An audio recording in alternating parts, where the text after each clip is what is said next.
Čo ťa brzdí? Máš nejakú túžbu, sen, cieľ, podnikaní, v súkromí, vo vzťahu.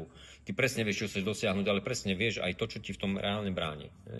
A práve to, čo ti v tom bráni, je ten najväčší dôvod, prečo to nemáš. A to je absolútne logické pre každého jedného z nás. Len málo kto, ak vôbec niekto, to vie v tom podvedomí prepísať tak, aby tam to nebolo. A keď to tam nebude, tak sa to zhmotní v tej našej realite. A zhmotní sa to veľmi, veľmi rýchlo. A je nepodstatné, či to sú peniaze, či to je láska, alebo je to zdravie, alebo je to dobrý vzťah, alebo to dokonca veci typu, povedzme, možnosť otehotnieť pre niektoré páry.